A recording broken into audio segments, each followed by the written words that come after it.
ಹೊಸಕೋಟೆ ತಾಲೂಕಿನ ಕಸಬಾ ಹೋಬಳಿಯ ಪೂಜೆನ ಅಗ್ರಹಾರ ಗ್ರಾಮದಲ್ಲಿ ಬಿಡಿಸಿಸಿ ಬ್ಯಾಂಕ್ ನಿರ್ದೇಶಕರಾದ ಕೃಷ್ಣಮೂರ್ತಿ ಅವರ ಹುಟ್ಟುಹಬ್ಬವನ್ನು ಅಭಿಮಾನಿಗಳು ಸಡಗರ ಸಂಭ್ರಮದಿಂದ ಆಚರಣೆ ಮಾಡಿದರು. ಗ್ರಾಮಕ್ಕೆ ಆಗಮಿಸಿದಂತಹ ಪೂಜೆನ ಅಗ್ರಹಾರ ಕೃಷ್ಣಮೂರ್ತಿ ಅವರನ್ನು ಅಭಿಮಾನಿಗಳು ಬೃಹದಾಕಾರದ ಸೇಬಿನ ಆಹಾರವನ್ನು ಕ್ರೇನ್ನ ಮೂಲಕ ಹಾಕುವುದರ ಮೂಲಕ ಅದ್ದೂರಿಯಾಗಿ ಸ್ವಾಗತ ಮಾಡಿದರು. ಬಳಿಕ ವೇದಿಕೆ ಕಾರ್ಯಕ್ರಮದಲ್ಲಿ ಕೇಕ್ ಕತ್ತರಿಸುವುದರ ಮೂಲಕ ಹುಟ್ಟುಹಬ್ಬದ ಶುಭಾಶಯಗಳನ್ನು ಕೋರಿದರು. ಇನ್ನು ಈ ಒಂದು ಹುಟ್ಟುಹಬ್ಬ ಕಾರ್ಯಕ್ರಮಕ್ಕೆ ಕಸಬಾ ಹೋಬಳಿ ಸೇರಿದಂತೆ ತಾಲೂಕಿನ ಹಲವಾರು ಗ್ರಾಮಗಳಿಂದ ಸಹಸ್ರಾರು ಸಂಖ್ಯೆಯಲ್ಲಿ ಅಭಿಮಾನಿಗಳು ಆಗಮಿಸಿ ಕೃಷ್ಣಮೂರ್ತಿ ಅವರಿಗೆ ಕೇಕ್ ತಿನ್ನಿಸುವ ಮೂಲಕ ಹುಟ್ಟುಹಬ್ಬದ ಶುಭಾಶಯಗಳನ್ನು ಕೋರಿದರು. ಈ ಸಂದರ್ಭದಲ್ಲಿ ಹುಟ್ಟುಹಬ್ಬದ ಶುಭಾಶಯಗಳನ್ನು ಸ್ವೀಕಾರ ಮಾಡಿದ ಬಳಿಕ ಪೂಜೆನ ಅಗ್ರಹಾರ ಕೃಷ್ಣಮೂರ್ತಿರವರು ಮಾತನಾಡಿದರು. ಅವರು ಇಂದು ರಾಜಕೀಯವಾಗಿ ಬೆಳೆಯಲು ಕೋಡಿಹಳ್ಳಿ ಕುಟುಂಬ ಹಾಗೂ ಬೆಂಡಿಗಾನಹಳ್ಳಿ ಕುಟುಂಬವೇ ಕಾರಣ ಎಂದು ಅವರ ರಾಜಕೀಯವಾಗಿ ಬೆಳೆದು ಬಂದ ಹಾದಿಯ ಸ್ಮರಣೆ ಮಾಡುವುದರ ಮೂಲಕ ಕೋಡಿಹಳ್ಳಿ ಹಾಗೂ ಬೆಂಡಿಗಾನಹಳ್ಳಿ ಕುಟುಂಬವನ್ನು ಸ್ಮರಿಸುವ ಕೆಲಸವನ್ನು ಮಾಡಿದರು. ಪೂಜೆನ ಅಗ್ರಹಾರ ಕೃಷ್ಣಮೂರ್ತಿರವರು ಹಾಲು ಉತ್ಪಾದಕರ ಸಹಕಾರ ಸಂಘದ ಸದಸ್ಯರಾಗಿ, ಅಧ್ಯಕ್ಷರಾಗಿ, ಗ್ರಾಮ ಪಂಚಾಯತ್ ಸದಸ್ಯರಾಗಿ, ಅಧ್ಯಕ್ಷರಾಗಿ, TAPCMS ನಿರ್ದೇಶಕರಾಗಿ, SFCS ನಿರ್ದೇಶಕರಾಗಿ, ಅಧ್ಯಕ್ಷರಾಗಿ, ಬಳಿಕ BDCC ಬ್ಯಾಂಕ್ ನಿರ್ದೇಶಕರಾಗಿ, ಉಪಾಧ್ಯಕ್ಷರಾಗಿ ಸಾಕಷ್ಟು ಸಹಕಾರ ಕ್ಷೇತ್ರದಲ್ಲಿ ಸೇವೆಯನ್ನು ಸಲ್ಲಿಸಿದ್ದು, ಈ ಎಲ್ಲ ಸೇವೆ ಮಾಡಲು BN ಬಚ್ಚೇಗೌಡರು ಹಾಗೂ ಕೋಡಿಹಳ್ಳಿ ಸೊಣ್ಣಪ್ಪನವರ ಆಶೀರ್ವಾದ. ಆದ್ದರಿಂದ ನಾನು ಸಾಕಷ್ಟು ಕೆಲಸಗಳನ್ನು ಮಾಡಿದ್ದೇನೆ ಅಂತ ವೇದಿಕೆಯಲ್ಲಿ ಸ್ಮರಿಸುವ ಕಾರ್ಯವನ್ನು ಮಾಡಿದರು. ನಮ್ಮ ಪೂಜೆನಗರದ ಅಭಿಮಾನಿಗಳು ಮತ್ತು ನಾವೇನು 16 ವರ್ಷ 17 ವರ್ಷ ಜೊತೆಯಲ್ಲಿರೋಂಥ ನಮ್ಮ SFCS ಮತ್ತು ನಮ್ಮ ಗ್ರಾಮ ಪಂಚಾಯತಿ ನಮ್ಮ ಕಸಬಾದಿಂದ ಬರೋಂಥದ್ದು, ಅವರು ಒಂದು ವಿಡಿಯೋಗ್ರಾಫಲ್ಲಿ ನಾನು ಬೆಳೆದಂಥ ರೀತಿ ನೀವು ನೋಡಿರ್ತೀರಿ. ನಾವು ಇಲ್ಲೆಲ್ಲ ಬೆಳಿಬೇಕು ಅಂತಂದಾಗ ನಮ್ಮ ಹತ್ತಿರದ ಸಂಬಂಧ ಕೋಹಳ್ಳಿ ಕುಟುಂಬ, ಆ ಕುಟುಂಬದಲ್ಲಿ ನಾವು ಬೆಳೆದಾಗ ಆ ಕುಟುಂಬದಿಂದ ಬಂದಾಗ ಜಿಲ್ಲಾ ಪಂಚಾಯತ್ ಸದಸ್ಯರಾಗಿದ್ದರು, PLD ಬ್ಯಾಂಕ್ ಅಧ್ಯಕ್ಷರಾಗಿದ್ದರು ಸೊಣ್ಣಪ್ಪವರು, ಸುರೇಶ್ ತಾಲೂಕ್ ಪಂಚಾಯತಿ ಸದಸ್ಯರಾಗಿದ್ದರು. ನಮ್ಮದು ಅದು ಒಂದು ರಕ್ತ ಸಂಬಂಧ ಬೊಪ್ಪಲಹಳ್ಳಿ ಮತ್ತು ನಮ್ಮ ಕೋಹಳ್ಳಿ ಕುಟುಂಬ ಜೊತೆಯಲ್ಲಿ ಬೆಳೆದಂಥ ರೀತಿಯಲ್ಲಿ ನಾವು ಒಂದು ದಿವಸ ಸದಸ್ಯರಾಗಬೇಕು, ನಾವು ಒಂದು ಕಿತ ಬೆಳಿಬೇಕಂದಾಗ ನಮ್ಮನ್ನು ಕೈ ಹಿಡಿದು ಬಚ್ಚೇಗೌಡರು 2004ರಲ್ಲಿ ಅವರು ಸೋತ್ಬಿಟ್ಟು ಮನೆಯಲ್ಲಿದ್ದಾಗ ನಮ್ಮನ್ನು 2006ರಲ್ಲಿ ನಮ್ಮಪ್ಪ ಈ ಗ್ರಾಮ ಪಂಚಾಯತಿ ಅಂದರೆ ಇದು ಏನೈತೆ ಊರು ಕುಟುಂಬದಲ್ಲಿ ಭಗವಂತಣ್ಣವರು, ಅವ್ರ ಜೊತೆಯಲ್ಲಿ ಪುಟ್ಟಣ್ಣವರು ಮತ್ತು ಊರು ಕುಟುಂಬದವರು ಇವರೆಲ್ಲನೂ ಜೊತೆಯಲ್ಲಿ ರಾಜಕಾರಣಿ ಮನೆಗೆ ಬಂದಾಗ ಯಂಗಸಮ್ಮಣ್ಣವ್ರು ಇರ್ಬೋದು, ಸೀತಾಪ್ಪನವ್ರು ಇರ್ಬೋದು, ಮತ್ತು ನಮ್ಮ ಕುಟುಂಬ ಊರಿನ ಎಲ್ಲ ಮುಖಂಡರು ಬೇಕಾದಷ್ಟು ಮುಖಂಡರ ಜೊತೆಯಲ್ಲಿ ಬೆಳೆದಾಗ ನಾವು ಒಂದು ಗುರಿ ಏನು ವಿದ್ಯಾಭ್ಯಾಸದಲ್ಲಿ ಗುರಿ ಇಟ್ಕೊಂಡ್ರೆ ನಾವು ಓದಿದ್ದು ಪ್ರಾಥಮಿಕ ಪಾಠಶಾಲೆ ಅಂತ ನಮ್ಮ ಪೂಜೆ ನಗರದಲ್ಲಿ ಶಾಲೆ ಇದೆ. ಆ ಶಾಲೆ ತರದಿರುವಂಥದ್ದು ಸನ್ಮಾನ್ಯ ವೆಂಕಟಣ್ಣಪ್ಪನವರು, ಗಟ್ನೇರಿ ಕುಟುಂಬ, ಚಿಕ್ಕೇಗೌಡರು, ಮುನಿಯಾಗೌಡರು ಇವರೆಲ್ಲ ಒಂದು ಕುಟುಂಬದಲ್ಲಿ ಒಂದು ಶಾಲೆ ತರದಂಥ ಟೈಮಲ್ಲಿ ನಾವು ದೇವಸ್ಥಾನದಲ್ಲಿ ಪ್ರಥಮವಾಗಿ ಎಜುಕೇಷನ್ ಮಾಡಿದಂಥದ್ದು. ಭಾಳಷ್ಟು ಜನ ಸುಮಾರು ಭಕ್ತರಳ್ಳಿಯಿಂದ ಪೆದ್ದಹಳ್ಳಿವರೆಗೂ ಕಲ್ಲೂರಳ್ಳಿ ಒಂದು ಬರ್ತಾ ಇಲ್ಲ. ಅದೊಂದು ಬಿಟ್ಟರೆ 3ನೇ ಕ್ಲಾಸ್ಗ ನಾವು ಓದಬೇಕಾಗಿದ್ದಾಗ 2ನೇ ಕ್ಲಾಸಲ್ಲಿ ಒಬ್ಬೇ ಮಗನು ಅಂತ ನಮ್ಮ ಬೆಂಕಿ ಮನೆಯಪ್ಪನವ್ರು ತೀರೋರು ಬಂದು ಹೊಡೆದ್ಬಿಟ್ಟು ಆ ಮಗನ ಹೊಡೆದ್ಬಿಟ್ಟು ಅಂತ ಮೇಷ್ಟ್ರೇ ಬರಲಿಲ್ಲ. ಗಡ್ಯಾಗ ಸ್ಕೂಲ್ ಮುಚ್ಚೋ ಮೂಮೆಂಟ್ ಇತ್ತು.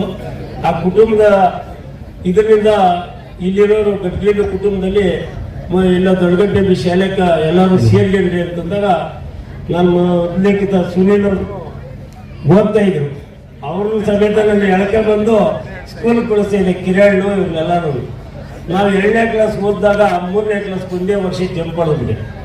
ನಾನು 1 ವರ್ಷ ಅಲ್ಲಿ ಜಂಪು ಹೊಡೆದಾಗ ದೊಡ್ಡಗಡ್ಡೆಯಲ್ಲಿ ನಾನು 7ನೇ ಕ್ಲಾಸ್ ಗಂಟೆ ಓದಿ ನಾನು ಹೊಸಕೋಟೆ ಹೈಸ್ಕೂಲ್ ಓದಬೇಕಾಗಿದ್ದಾಗ ನಾನು SSLCಯಲ್ಲಿ ಒಂದು ಗುರಿ ಇಟ್ಕೊಂಡು ನಾನು ಪ್ರಥಮವಾಗಿ ಪಾಸ್ ಆಗಲ್ಲ ಅಂತಂದ ಒಂದು ಗುರಿ ಇಟ್ಕೊಂಡು ಬಾಳೆ ವ್ಯವಸಾಯ ನಮ್ಮ ಮನೆಯಾಗ ಕೂಲಿ ಮಾಡೋಕ್ಕೆ ಬರ್ತಾಯಿಲ್ಲ. ಇವರು ಒಂಥರ ಚೋಳ್ರಿದ್ದಂಗೆ, ಇವರು ಭಾಳ ಕಷ್ಟ ಇವ್ರ ಹತ್ರ ನಾವು ಕೂಲಿ ಮಾಡೋದು. ನಾವು ಇವ್ರ ಹತ್ರ ಕೆಲಸ ಮಾಡೋಕ್ಕಂದ್ರೆ ಭಾಳ ಕಷ್ಟದಿಂದ ಬಂದಂಥ ಆ ತೋಟಗಳಲ್ಲಿ ಕೆಲಸ ಮಾಡ್ಕೊಂಡು ಬಂದಂಥ ಕಾಲದಲ್ಲಿ ನಾವು ಹೈಸ್ಕೂಲು ನಾನು ಕಲ್ಕೊಂಡೆ ಕೇಳ್ಕೊಂಡೆ.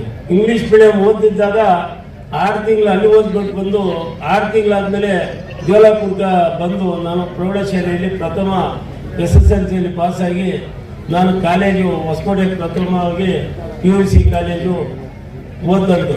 ಆ ಓದಿ ತದನಂತರ ವ್ಯವಸಾಯದಲ್ಲಿ ಸಕ್ರಿಯವಾಗಿ ದುಡಿಮೆ ಮಾಡಿ ಬಂದಾಗ ನಾವು ಮತ್ತೆ ನಮ್ಮ ಕೋಳಳ್ಳಿ ಕುಟುಂಬ ರಾಜಕಾರಣಕ್ಕೆ ಒಂದು ಗಟ್ಗೇಡಿ ಮತ್ತೆ ಬೆಳಗೇಳಿ ಕುಟುಂಬ ಇದ್ದಾಗ ಒಂದು ವಿರುದ್ಧವಾಗಿ ನಿಂತಾಗ ನಾವು ಒಂದು ವಿರುದ್ಧವಾಗಿ ಒಂದು ಜನತಾ ಪಾರ್ಟಿಗೆ ಅಂತ ನಿಂತಾಗ ನಾವು ಜನತಾ ಪಾರ್ಟಿಯಿಂದ ನಾವು ಬಚ್ಚೇಗೌಡರ ಕುಟುಂಬದಾಗ ನಾವೊಂದು ಅವತ್ತು ಅದೇ ಹೇಳ್ತಾ ಇದ್ರು ಅಣ್ಣವರು ನಮಗೆ ಪಂಚಾಯತಿ ಓಡಾಡ್ತಿದ್ರಿ ಅಂತ ಅವ್ರ ಜೊತೆಯಲ್ಲಿ ಕುರ್ಸ್ಕೊಂಡಿದ್ದಾಗ 2005ರಲ್ಲಿ 6ರಲ್ಲಿ ಬಚ್ಚೇಗೌಡರ ಕುಟುಂಬ ಬಚ್ಚೇಗೌಡರು ನಮ್ಮನ್ನ ಇಲ್ಲ ಈ ತಾಲೂಕಲ್ಲಿ ನಾವು MLA ಮಾಡಬೇಕು ಅಂತ ಪಣ ತೊಟ್ಟು 2008ರಲ್ಲಿ ಪಣ ತೊಟ್ಟು MLA ಮಾಡಿ ಮಂತ್ರಿ ಮಾಡಿದಾಗ ನಮ್ಮನ್ನು ಕುರ್ಸಿ ಪ್ರಥಮವಾಗಿ ನಾನು ಒಬ್ಬ ಚಿಕ್ಕ ವಯಸ್ಸು ಹನುಮಂತಣ್ಣ ದೊಡ್ಡ ವಯಸ್ಸು ಮುನಿಯಪ್ಪಣ್ಣ ದೊಡ್ಡ ವಯಸ್ಸು ಆಲ್ಪಳ್ಳಿ ಕೃಷ್ಣಣ್ಣ ದೊಡ್ಡ ವಯಸ್ಸು ಇಂಥ ಉಲ್ಲೂರು ಮಂಜಣ್ಣವರು ಇಂಥವ್ರು ಎಲ್ಲರೂ ಇದ್ದಾಗ ಹೆಂಗೆ ಕೃಷ್ಣಮೂರ್ತಿ ಆಗ್ತಾನೆ ಅಂದಾಗ ಬಚ್ಚೇಗೌಡರು ನಾನು ಕುರ್ಸಿ SFGS ಅಲ್ಲಿ ಅಧ್ಯಕ್ಷ ಮಾಡಿದಾಗ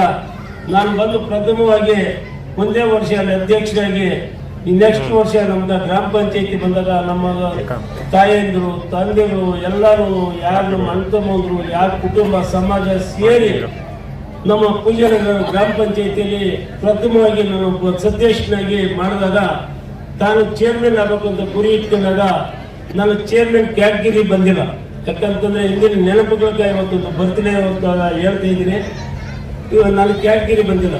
ಬಚ್ಚೇಗೌಡರು ಅಲ್ಲಿ ನೋಡಿದಾಗ ಇವ್ರು ನೋಡಪ್ಪ ಅವಾಗಲೇ ಅಧ್ಯಕ್ಷರು ಇಲ್ಲಿ ಅಧ್ಯಕ್ಷರಾದ್ರು ಇಲ್ಲಿ ಅಧ್ಯಕ್ಷರು ಬಂದು ಕೇಳ್ತಾರೆ ಅಂತ ಒಂದು ಗೌರ್ಮೆಂಟ್ ಮನೆಯಲ್ಲಿ ಕ್ವಾರ್ಟರ್ಸ್ ಅಲ್ಲಿ ಇದ್ರು.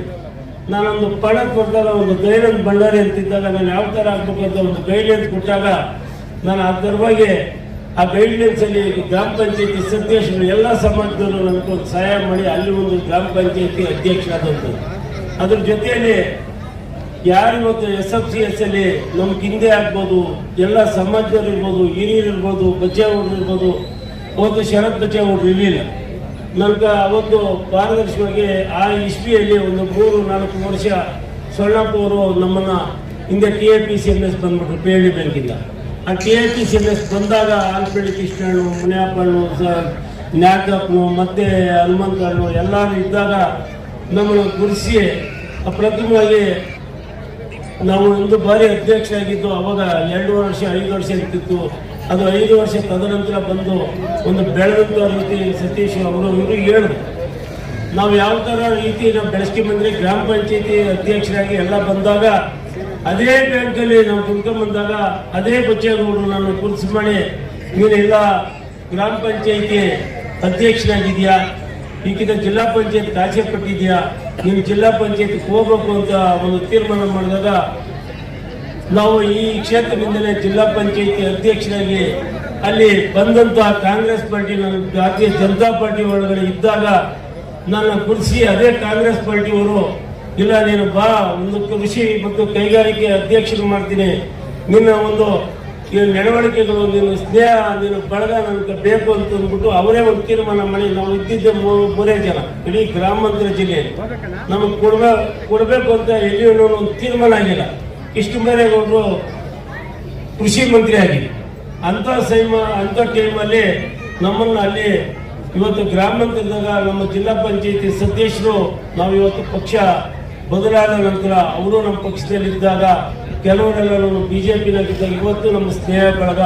ಯಾಕಂತಂದ್ರೆ ಬಚ್ಚೇಗೌಡರು ಹೇಳೋರು ಹೊಸಪೇಟೆ ತಾಲೂಕಲ್ಲಿ ನೀನು ರಾಜಕಾರಣಿ ಮಾಡು, ನೀನು ಎಲ್ಲಾರ ರಾಜಕಾರಣಿ ಮಾಡಬೇಕು, ನಮ್ಮ ತಾಲೂಕಲ್ಲಿ ಸಮಗ್ರವಾಗಿ ಮೂಲಭೂತ ಸೌಕರ್ಯಗಳನ್ನು ತರಬೇಕು ಅಂತಂದ್ರೆ ನೀನು ಟೋಲ್ಗೇಟ್ ಅವಾಗ ಆಗಿತ್ತು, ಟೋಲ್ಗೇಟ್ ಆದ್ಮೇಲೆ ರಾಜಕಾರಣಿ ಬಿಟ್ಟು ಇಲ್ಲಿ ಕೆಲಸ ತಗೊಂಬರಂತ ಮಾಡಬೇಕು ಅಂತ ಹೇಳಿದ್ರು. ಆ ರೀತಿ ನಾವು DCC ಬ್ಯಾಂಕ್ ಹೋಗ್ಬೇಕಾಗಿದ್ದಾಗ ನಾವು ಅವತ್ತು ತೀರ್ಮಾನ ಮಾಡಿದ್ವಿ. ಬಚ್ಚೇಗೌಡರು ಇಲ್ಲ ನೀನು ಹೋಗ್ಬೇಕು ಅಂತಂದಾಗ ನಾವು ಏನು TAPCMSಗೂ ಆ DCC ಬ್ಯಾಂಕ್ ಹೋಗಿ ವಾಪಸ್ ಬಂದಾಗ ಮತ್ತೆ 5 ವರ್ಷ ಅದರಲ್ಲಿ TAPCMS ನಿರ್ದೇಶಕರಾಗಿ ನಾವು ಮತ್ತೆ ಗೋಪಾಲ್ ಗೌಡರು ಮತ್ತೆ ಸ್ವರ್ಣಪ್ಪ ಅವರು ಮತ್ತೆ ನಮ್ಗ ಇಲ್ಲಿ ಇರೋಂಥ ನಾಯಕರುಗಳೆಲ್ಲ ಕುರಿಸಿ ನಾವು ಅದೊಂದು ಒಳ್ಳೆ ಬಿಲ್ಡಿಂಗ್ ಕಟ್ಟಬೇಕು, ನಮ್ಮಲ್ಲಿ ಇರೋಂಥ ಏನು ಫರ್ಟಿಲೈಸರ್ಸ್ ಐತೆ ಏನೈತೆ ನಮ್ಮ ರೈತರಿಗೆ ಸಿಕ್ಕಂತ ಸವಲತ್ತು ಇಲ್ಲಾಂದ್ರೆ ಡಿಮಾರ್ಟ್ ಇಂಥವೆಲ್ಲ ಬಂದಾಗ ಆ TAPCMS ಅಲ್ಲಿ ನಾವು ಏನು ಬೆಲೆ ಇರ್ತದೆ ಒಂದು ನಿಗದಿ ಮಾಡಿದಾಗ ಒಂದು ನಿಗದಿ ಇರ್ತದೆ ಅಂತೇಳಿ ಒಳ್ಳೆ ಅದನ್ನು ಕಟ್ಟಿ ನಾವು ಅದಕ್ಕೂ ಅದನ್ನು ಸಾಫ್ಟ್ವೇರ್ ಮಾಡಿ ಒಳ್ಳೆ ಒಂದು 200 ಜನ ಕೆಲಸ ಕೊಡ್ಬೇಕಂತಂದ್ರೆ ಅಲ್ಲಿರುವಂಥ ಏನು ಕೆಲಸದ ನಮ್ಮ ಕಾರ್ಮಿಕರಿದ್ರು ಅವರು ಒಪ್ಪಲಿಲ್ಲ. ಆದ್ರೂ ಅವ್ರೊಂದು ಡಿಮಾರ್ಟ್ ಕೊಟ್ಟು ಅದು ಒಳ್ಳೆ ಬೆಳವಣಿಗೆ ಬಂದವು. ತದನಂತರ ಮತ್ತೆ DCC ಬ್ಯಾಂಕ್ ಹೋದಾಗ ನಮ್ಗೆ ಇಲ್ಲಿ ಗೌರ್ಮೆಂಟ್ ಇರಲಿಲ್ಲ. ನಮ್ಮ DCC ಬ್ಯಾಂಕ್ ಇದು ಏನಪ್ಪ ಈ ಮಟ್ಟದಲ್ಲಿ ಇದೆ ಅಂತಂದಾಗ ಮತ್ತೆ ಕನಕಪುರದವರು ಕಾಂಗ್ರೆಸ್, ನಾನು BJP ಅವ್ರ ಜೊತೆಯಲ್ಲಿ ಬೆರ್ಕೊಂಡು ನಾನು ಬಗ್ಗೆ ಅವರು ಮೊದಲೇ ಹೇಳಿದ್ರಲ್ಲ ಇಂಥದ್ದೇನೋ ಮೂಲಭೂತ ಸೌಕರ್ಯ ತರಬೇಕು ಅಂದಾಗ ಆ ಬಿಲ್ಡಿಂಗು ತಂದಂತು. ನೀವೆಲ್ಲರೂ ಸ್ವೀಕಾರ ಮಾಡಿಕೊಂಡು ನಮ್ಮನ್ನು ಹುಟ್ಟಿದ ಹಬ್ಬಕ್ಕೆ ಬಂದು ನಮ್ಮನ್ನ ಆರೋಗ್ಯ ಐಶ್ವರ್ಯ ಅಂತ ನಿಮ್ಮ ಮನಸ್ಸಲ್ಲಿ ಹೇಳಿ ನಮ್ಗೆ ಒಂದು ಆರಾಧುರ ಹಾಕಿ ನಿಮ್ಮ ಭಾಗಿಯಾಗಿ ನಿಮ್ಗೆ ಎಲ್ರಿಗೂ ಅಭಿನಂದನೆ ಸಲ್ಲಿಸಿ ನಮ್ಮ ವೇದಿಕೆ ಮೇಲೆ ಇರೋರು ಎಲ್ರಿಗೂ ಹೊಂದಿಸಿ ಮಾತನ್ನು ಮುಗಿಸಿ. ಜೈ ಜೈ ಪೂಜಾ ನಗರ.